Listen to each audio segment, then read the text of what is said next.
Hello जी है, नमस्कार, प्रणाम। कैसे हैं आप लोग और कैसी चल रही है आप लोगों की तैयारियां? तो एक और सेशन, रिवीजन का सेशन जो हम कर रहे हैं, ऐसे क्वेश्चनों की सीरीज जो अलग अलग परीक्षाओं में पहले पूछे जा चुके हैं। ये इसका पार्ट 13 है, यानी 13वां टेस्ट हम कर रहे हैं। 10 मिनट का टाइम आपके पास में और आज हम 60 क्वेश्चंस करेंगे और टारगेट रखते हैं कि कम से कम 45 तो आपके सही होने चाहिए, लेकिन जो भी आपका स्कोर रहे, जितने भी आप सही कर सकते हैं। सबसे पहले तो आप अपने आप को बता दीजिएगा कि कितने सही किए हैं, और मुझे बताने का मन करे तो कमेंट में बता दीजिएगा। राइट, लाइक शेयर कर दीजिए। और पीडीएफ लेने का अगर आपका मन हो तो टेलीग्राम पे ले लीजिएगा, जिसका लिंक है प्रहलाद सारण सर के नाम से। ये नाम आप टेलीग्राम पे जाके सर्च कर सकते हैं, या फिर डायरेक्ट ज्वाइन करना चाहें तो वीडियो के डिस्क्रिप्शन में भी है। ये टेलीग्राम ज्वाइन कर ही लेना, क्योंकि अगर आप तैयारी करें तो वहाँ पर एक क्विज सिस्टम हम शुरू कर रहे हैं। डेली के 20 क्वेश्चन का टेस्ट होगा वहाँ पर, डेली रोजाना फ्री का। तो अगर आप चाहें तो ज्वाइन कर सकते हैं। राइट, तो करते हैं शुरुआत श्री गणेश क्वेश्चन नंबर 1 से। पहले कि राजस्थान में पुरातात्विक सर्वेक्षण कार्य प्रारंभ करने का श्रेय किसे जाता है? राजस्थान में सबसे पहले जो प्राचीन सभ्यताएं हैं, जो पुरातात्विक स्थल है, उनकी खोज करने का काम, या कह दीजिए उनका सर्वेक्षण करने के कार्य की जो शुरुआत हुई थी, ये कार्य शुरू करने का श्रेय किसे जाता है? एसीएल कलाइल को जाता है। एसीएल कालाइल को ये काम जाता है, जिन्होंने सबसे पहले 1871 में राजस्थान में शुरुआत, भारत में कहें तो 1861 में डिपार्टमेंट बना था, अगर आपको याद है। तो राजस्थान में 71 से शुरुआत हुई थी। और बैराट सभ्यता तो आपको याद ही होगी। बैराट सभ्यता कहाँ पर है? जयपुर में, जहाँ से हमें बिज्जक की जो पहाड़ी है वहाँ से 2 शिलालेख मिले थे। एक तो मिला था बाबरू का शिलालेख, ठीक है, कैप्टन बर्ट ने खोज की थी 1837 में, आपको याद होगा, कैप्टन बर्ट ने खोज की थी। और एक और मिला था जिसे हम कहते हैं बैराट का शिलालेख, इसकी खोज भी एसीएल कालाइल ने ही की थी। ठीक है, तो राइट आंसर आपका बी सही है। अमलादंत गोष्ठी को आप जानते हो किस लिए? कालीबंगा सभ्यता की जो खोज की थी 1952 में, और बाद में फिर बीबी लालजी और बीके थापर जी ने उत्खनन किया था 1961 से 69 तक। राइट, तो बी आपका सही है। राजस्थान में वैष्णव संप्रदाय के सबसे प्राचीन अभिलेख कौन सा है? सिंपल भाषा में क्वेश्चन आएगा, या तो कह दीजिए वैष्णव संप्रदाय, या फिर पूछ लेंगे भागवत संप्रदाय। तो या तो कहेंगे भागवत संप्रदाय की सबसे प्राचीन जानकारी कौन सी शिलालेख में मिलती है, ये इसके प्रमाण की सभी लेख में मिले हैं। तो सबसे प्राचीन जानकारी हमें गोसुंडी के शिलालेख से मिलती है। और भागवत संप्रदाय का सबसे प्राचीन जो मंदिर मिला था, वो मंदिर कहाँ से? वो मिला था चित्तौड़ में, वो मिला था चित्तौड़गढ़ में। तो राइट आंसर क्या हो जाएगा? एक आपका सही आंसर है। अगला है कि किस अभिलेख में सांबर और अजमेर के चौहानों को वस्त गोत्र ब्राह्मण बताया गया है? यानी सांबर के जो चौहान है, सांबर के चौहान आप जानते हैं, सांबर झील जो है राजस्थान में खारे पानी की झील है, इसके आसपास में 16 लाख गांव का जो एरिया था उसे कहते थे सपादलक्स। ठीक है, और इसी झील के किनारे एक मंदिर बना हुआ है जिसे हम कहते हैं शाकंभरी माता का मंदिर कहते हैं। तो आप सांबर के चौहान कह दो, सपादलक्स के चौहान कह दो, या शाकंभरी के चौहान कह दो। वासुदेव चौहान ने इसकी शुरुआत की थी, और बाद में इसी वासुदेव चौहान के क्रम में एक राजा आते हैं जिनका नाम था अजय राज, जिन्होंने 1113 में अजमेर की स्थापना की थी। तो ये अजमेर के चौहान कह दीजिए, सांबर के चौहान भी हो जाएंगे। इनको वस्त गोत्र ब्राह्मण जो बताया गया बिजोलिया की शिलालेख में है। बिजोलिया का शिलालेख है 1170 का।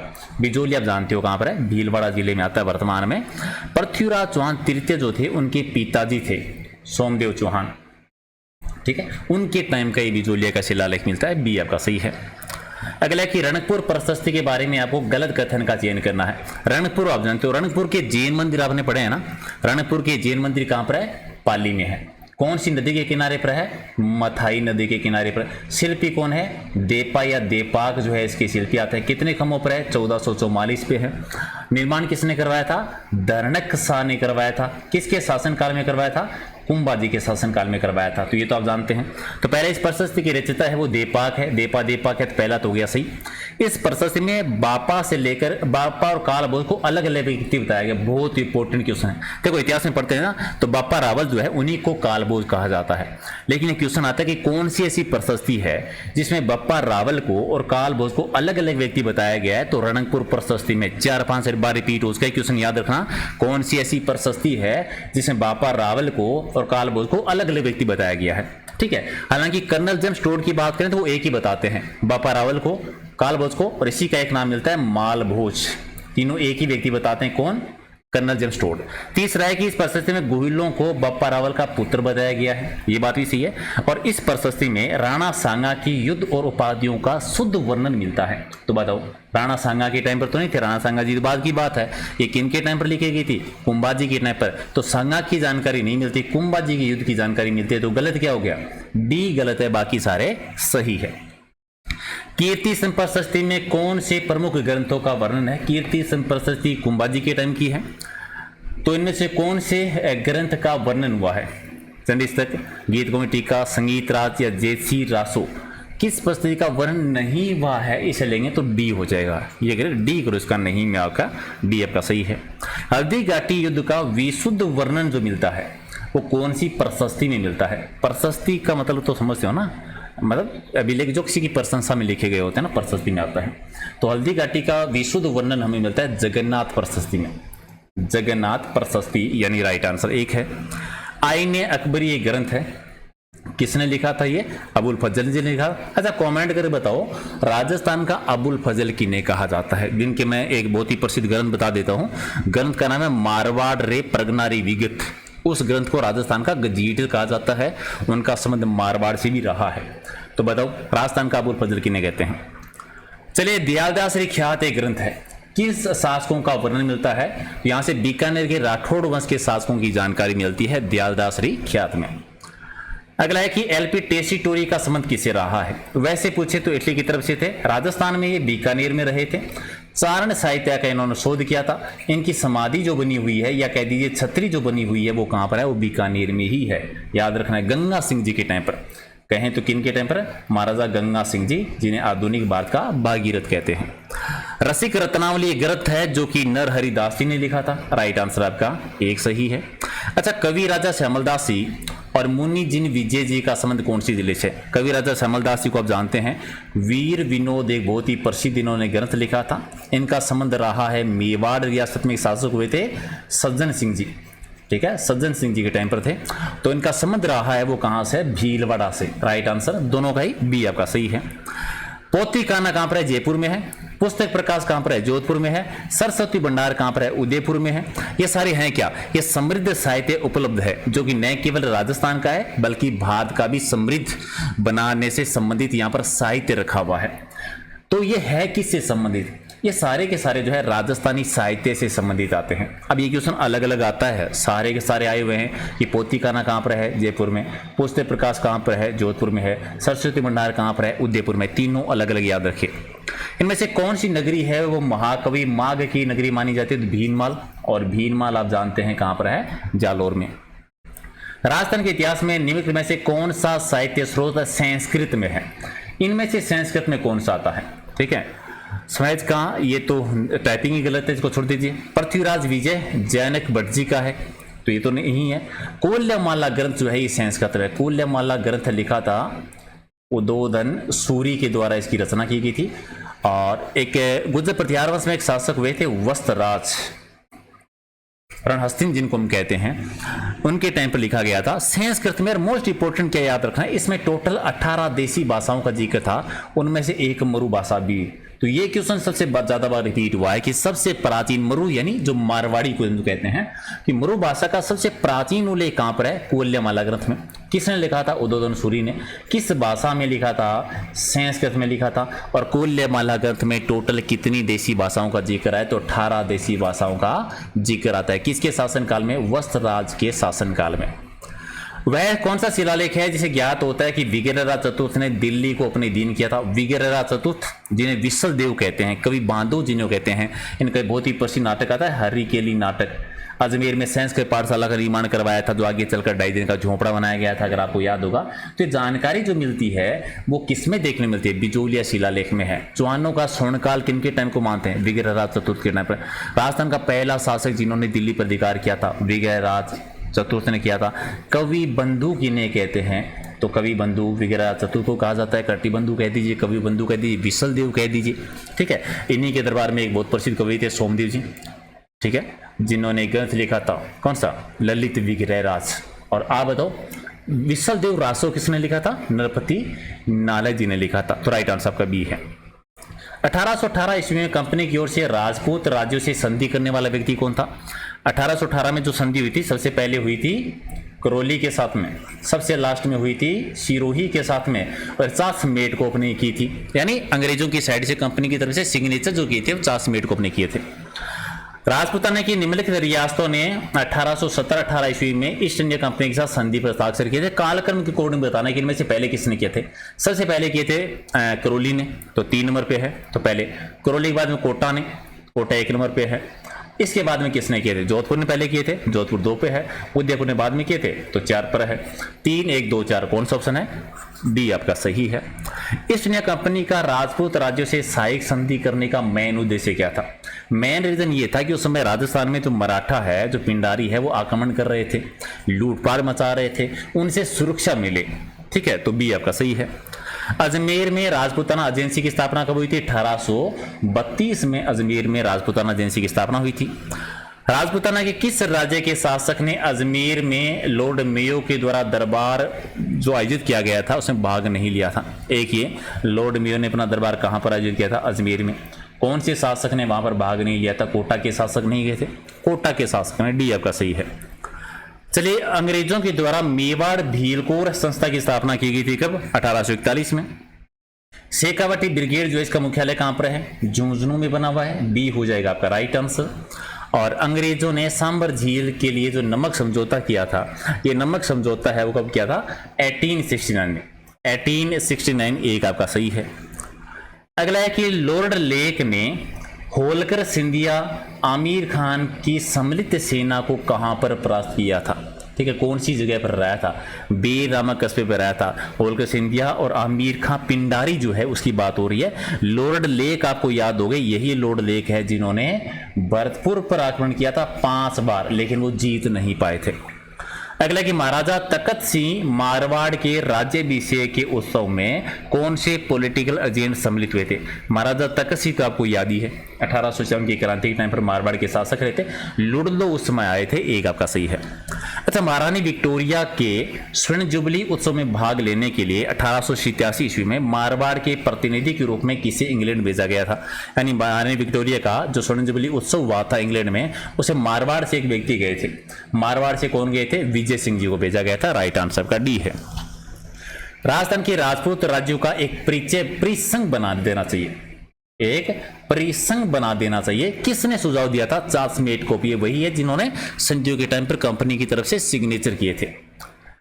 अगला कि संत अब्दुल्ला पीर का मकबरा भी कहां पर है। ये मकबरा जो बना हुआ है ये भगवानपुरा में है, भगवानपुरा है बांसवाड़ा में।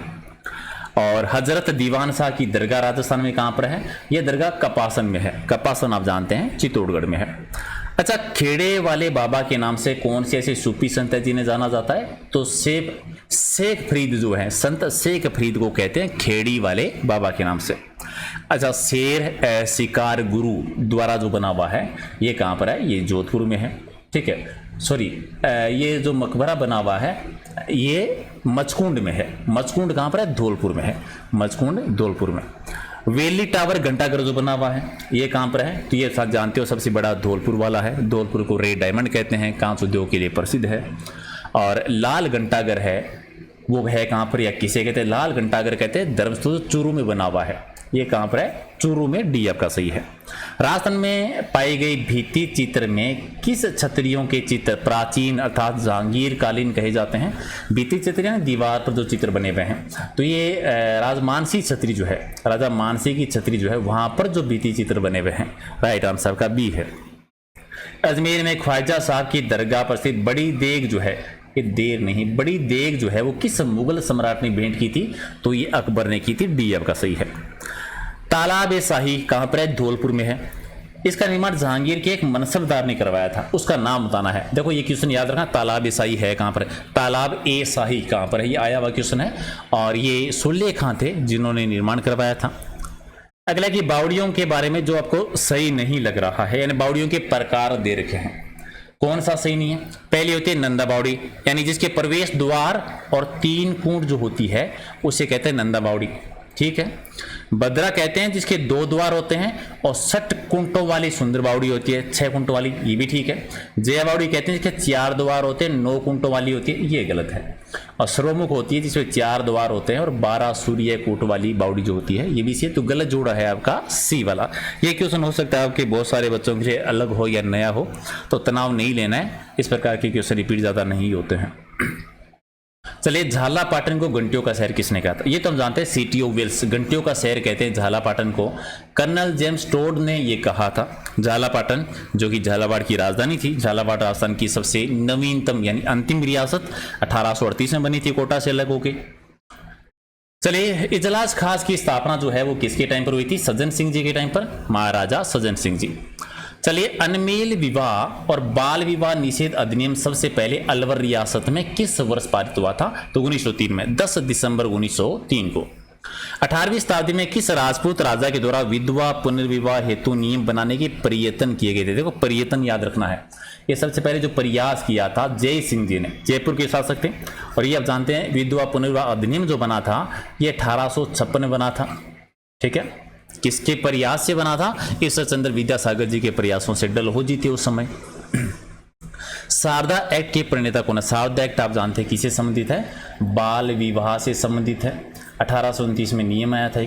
राय बहादुर हरविलास शारदा जी, इनका संबंध कहाँ से है? अजमेर से है। एक क्वेश्चन और आता है कि ऐसे कौन से इतिहासकार है जो समाज सेवक भी रहे हैं? तो हरविलास शारदा जी हैं। चलिए, अगला कि राजस्थान में त्याग प्रथा का संबंध किस वर्ग से था? क्षेत्रीय वर्ग से था। और त्याग प्रथा ज्यादा जो प्रसिद्ध थी मारवाड़ में। राइट आंसर सी है। राजस्थान में सती प्रथा को सबसे पहले निषेध जो घोषित किया गया था, गैर कानूनी जो घोषित किया गया था, वो कहां पर किया गया था? सबसे पहले सती प्रथा को। तो राइट आंसर क्या हो जाएगा आपका? सती प्रथा को सर्वप्रथम जो निषेध घोषित किया गया था इन ऑप्शन के आधार पर, तो बीकानेर में प्रयास हुआ था ये।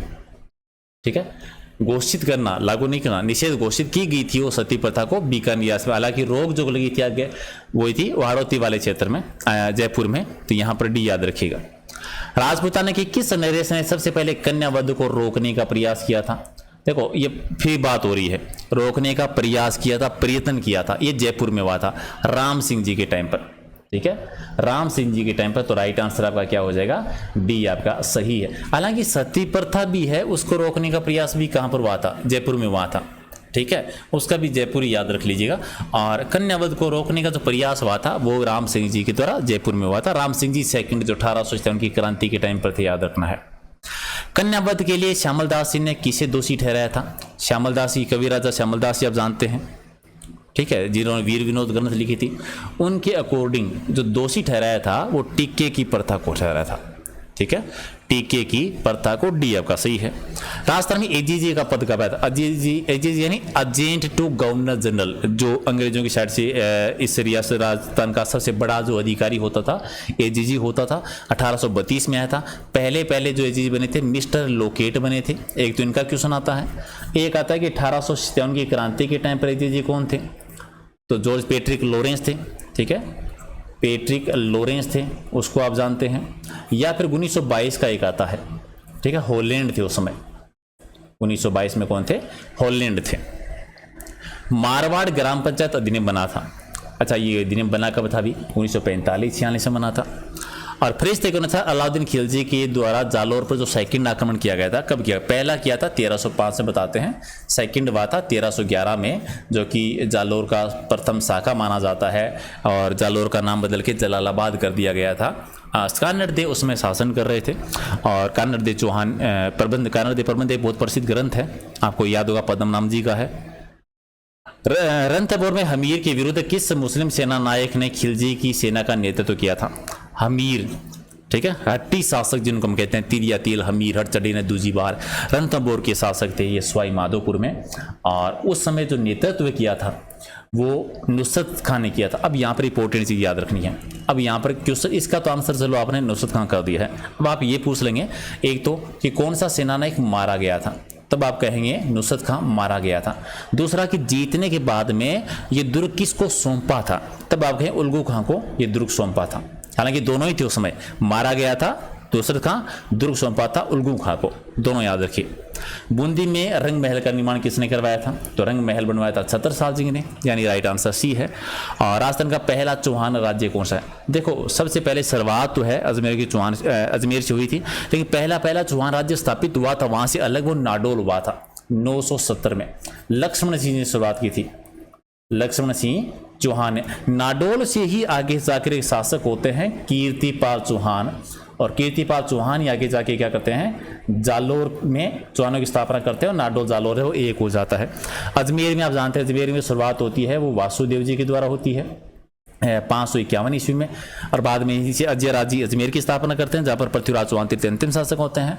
और रणथंभौर में आपको याद ही है जो वे थे, इनके बेटे थे, मुझे नाम नहीं याद आ रहा है अभी, दिमाग से निकल गया, जल्दी से आएगा नहीं, ठीक है। चलिए हाड़ौती में कोटा बूंदी याद आएगा तो मैं बताऊंगा, माइंड से निकल गया है मेरे, ठीक है। बहुत प्यारा सा नाम है, अब जब तक मुझे याद नहीं आएगा मैं आगे का क्वेश्चन नहीं कर पाऊंगा। रणथंभौर में जो थे रंग सिंह गंगा सिंह, क्या नाम याद रह गया, कुछ तो भूला हूँ मैं, ऐसा ही कुछ नाम है, चलिए आ जाएगा याद, मेरे माइंड में पड़ा है। अमीर अंतिम शासक थे, पहले जिन्होंने भाग लिया था युद्ध में भी, चलो याद आएगा तो बताऊंगा, मेरे माइंड से निकल गया है। हमीर को कोट्यजन का निर्देशक कहा था, ठीक है। कोट्यजन एक यज्ञ करवाया था हमीर ने, ठीक है, यज्ञ करवाया था, और उसके जो निर्देशक कथाकार जो थे विश्वरूप जी, यानी सी है वो आपका सही आंसर है। अगला किस इतिहासकार ने चौहानों का ब्राह्मण वंश से उत्पन्न होना बताया है? चौहानों की उत्पत्ति ब्राह्मण वंश से हुई है, इसका जो समर्थन करते हैं ना वो डॉक्टर डी.आर. भंडारकर जी करते हैं, ठीक है। हमीर देव, अब मुझे वो नाम क्यों याद नहीं आ रहा है, जब तो माइंड में ऐसे क्वेश्चन चलता रहेगा तब तक गड़बड़ होती रहेगी, जीभ के नीचे पड़ा है बस आ नहीं रहा है, आएगा क्लास खत्म होने से पहले आएगा। चलिए, अमीर उल उमरा की पुत्री का विवाह अकबर के साथ कहां पर हुआ था? अमीर उल उमरा आपको पता है ये उपाधि थी, भारमल की उपाधि है, ठीक है, भारमल की उपाधि अकबर ने दी थी। और इनकी पुत्री हरकाबाई जिनको हम इतिहास में जोधाबाई के नाम से जानते हैं, इनका विवाह हुआ था सांबर झील के किनारे पर, ठीक है, सांबर झील के किनारे पर। राजस्थान में एक राज्य का वह कौन सा शासक था जिसने बनारस में हिंदू विश्वविद्यालय की स्थापना में महत्वपूर्ण भूमिका निभाई थी? ठीक है, कौन सा था अभी बताइए, फटाफट दे दीजिए। तो इसमें थे मान सिंह जी, जो कि जयपुर के सेकंड शासक हुए थे ना मान सिंह जी, उनका है राइट आंसर आपका सी हो जाएगा। स्वाई जैसे कि राजा कवि जिसने राम रासो की रचना की थी, राम रासो के जो रचयिता रहे हैं उनका नाम क्या है? ठीक है, तो कला जो कृष्ण भगत कवि कलानिधि थे उन्होंने लिखा था। याद रखना है किसके टाइम पर थे, स्वाई जय सिंह जी के टाइम पर थे, ठीक है, राइट आंसर डी है। और शाहजहां के द्वारा शाह शुजा के विरुद्ध मुगल सेना का नेतृत्व जो किया था उनका सेनापति कौन बने थे? अब यहाँ पर आपको याद होगा शाहजहां के टाइम पर शाह शुजा के विरुद्ध मुगल सेना भी जीतती ना अपने बेटे के विरुद्ध, तो सेना का जो एक सेनापति बना था वो राजस्थान के एक शासक थे, और उस समय मिर्जा राजा जयसिंह जी शासन कर रहे थे। मिर्जा राजा जयसिंह जयपुर के शासक है जिन्होंने सबसे लंबी अवधि तक जिन्होंने शासन किया है। चलिए 60 क्वेश्चन हो गए, और वो मुझे क्वेश्चन अब तक याद नहीं आया मेरे माइंड में, ये तो क्वेश्चन मुझे क्लास डिलीट करनी पड़ेगी अगर ऐसे याद नहीं है तो। हमीर देव के बाद में बने थे, क्यों याद नहीं आ रहा है मुझे, सारे याद आ रहे हैं, ये क्यों नहीं याद आ रहा है? सिरोही के लंबा जी थे, जालोर के कीर्तिपाल, नाडोर के लक्ष्मण सिंह, अजमेर के वासुदेव जी थे, ठीक है। हमीर देव के बाद में ऐसा ही नाम है प्यारा सा, अब माइंड में ऐसे घुस गया तो मुझे याद आने से पहले तो मुझे क्लास पूरी करने में मज़ा नहीं आएगा। ऐसा ही अगर एग्जाम में हो जाए तो क्या होता भी है एग्जाम में ना, एग्जाम में तो नहीं हो सकता क्योंकि ऑप्शन सामने रहते हैं तो आसानी से हो जाता है। कितनी बार मैंने लाखों बार वो नाम बोला है, जीभ के नीचे पड़ा है, मुझे याद क्यों नहीं आ रहा है? ओके ठीक है, चलो कोई बात नहीं, आप कमेंट में लिख दो, आप कमेंट में लिख देना। और ये हो ही गया है, ऐसा नहीं होना चाहिए था, मुझे नाम याद आ जाना चाहिए। ओ क्लास भी 24 मिनट की हो गई है, बहुत लंबी हो गई है ना, काफ़ी ज़्यादा लंबी हो गई। मैं क्लास ख़त्म करने वाला तो नहीं हूँ, मुझे वो नाम तो याद आना चाहिए, ठीक है। नाम याद नहीं आएगा तो आनंद नहीं आएगा। लाइव क्लास होती तो मैं आप लोगों से पूछ लेता कि चलो बता दो फटाफट, ठीक है।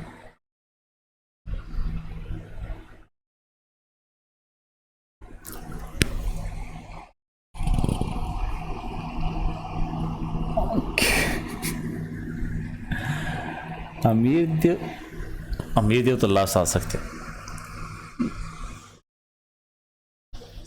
जो पृथ्वीराज चौहान तीर्थ के साथ लड़े थे, ठीक है, कुछ तो नाम था मुझे याद नहीं। गोविंदराज। कितना टाइम ले लिया मैंने ना। गोविंदराज जी थे जिन्होंने युद्ध लड़ा था। अब तो मुझे ये भी संशय हो रहा है कि मुझे क्लास अपलोड करूं कि नहीं करूं, लेकिन चलिए कर देता हूं। कभी कोई फिर मजाक हो जाता है। आधे घंटा और लग जाएगा मुझे सेम क्लास को दोबारा करने में। और चलिए, गोविंद राज जी ने स्थापना की थी रणथंभौर में चौहान वंश की। कभी कभी ऐसा होता है, स्लिप हो जाती है चीज़ें। Thank you.